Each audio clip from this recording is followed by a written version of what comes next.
Hello everyone. Today let's take a quick spin into the world of arcade gaming with a classic, Pole Position. So this gen hit the arcade scene back in 1982, and let me tell you, it was a total game changer. Developed by Namco and then licensed to Atari for manufacture and distribution in the United States, it was one of the first racing games to use a real-world track as its backdrop. Talk about innovation for its time. Now, when it comes to success, Pole Position was a massive hit.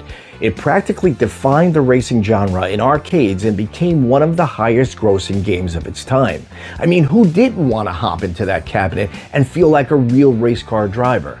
It had that cool 360-degree spinning steering wheel and pedals that made you feel like you were driving a real car. Plus, it introduced players to Formula One racing, which was definitely exciting.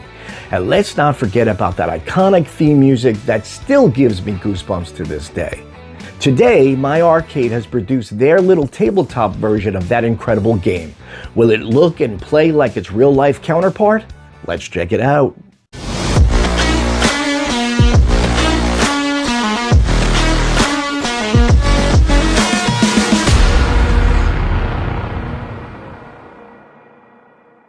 Alright guys, so let's start off looking at the packaging.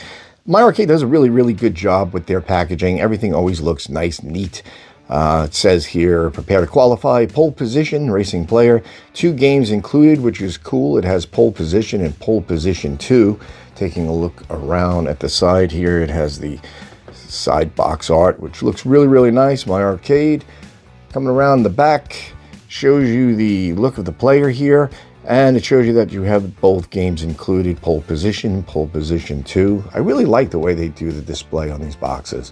Coming around the other side, again with the pole position logo here, looking really good. And then they have a flap that you can open up and see a little bit more about the features. Officially licensed titles here. 3.5-inch high-resolution display, high score saving, powered by 4 AA batteries or a USB-C cable, which they've been doing a lot, which I really like also. So the packaging looks really nice here. Very well done, very crisp and clear, the packaging. All right, so let's open it up and let's take a look at the player itself.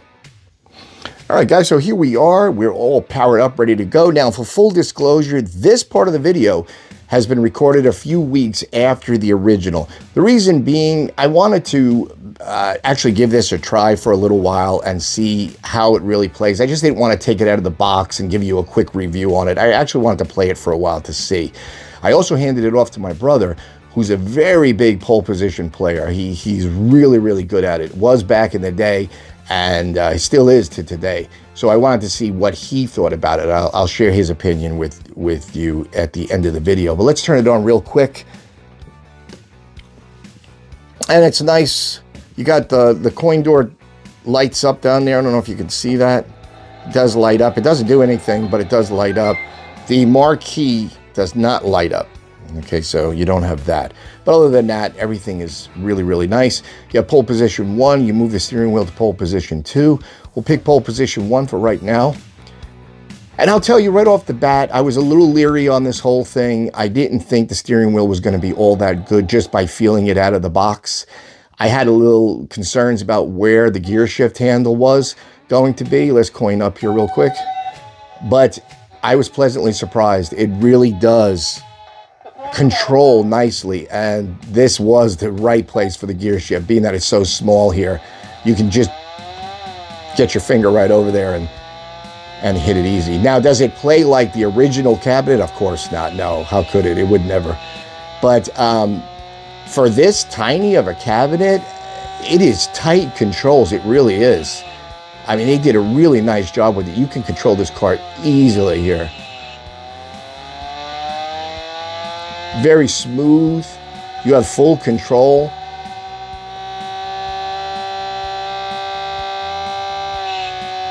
I'm really impressed with the way it feels handling. It's actually really fun to play this cabinet. Now, I know a lot of these smaller cabinets, nobody really plays them. They put them on the shelf. But I'll be honest with you, I've been playing this quite a bit. And I really keep taking it back, and I keep turning it on and playing it. And I'll tell you right now, my brother, He's not as good on this cabinet as he is on the real one. He does, of course, say that the controls, to transfer controls from the actual cabinet to this one is definitely hard because you got to get used to these.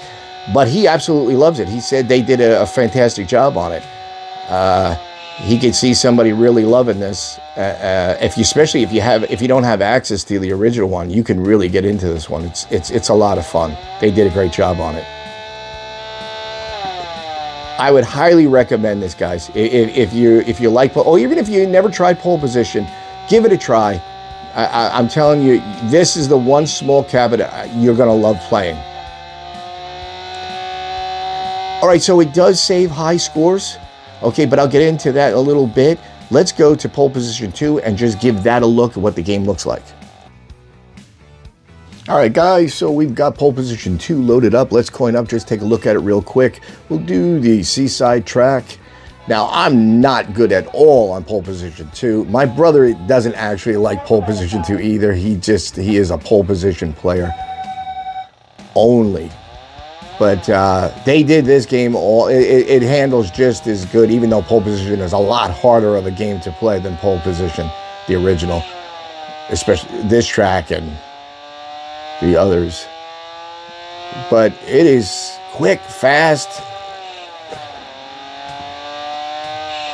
Now, as far as the high score saving, it does save high scores, which is really great. I love that it does that. Even when you turn the cabinet off and you turn it back on, the high scores are still there.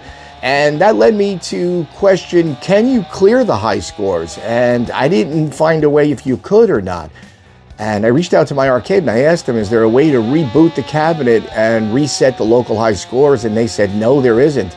So once you set the high scores, they are there for good.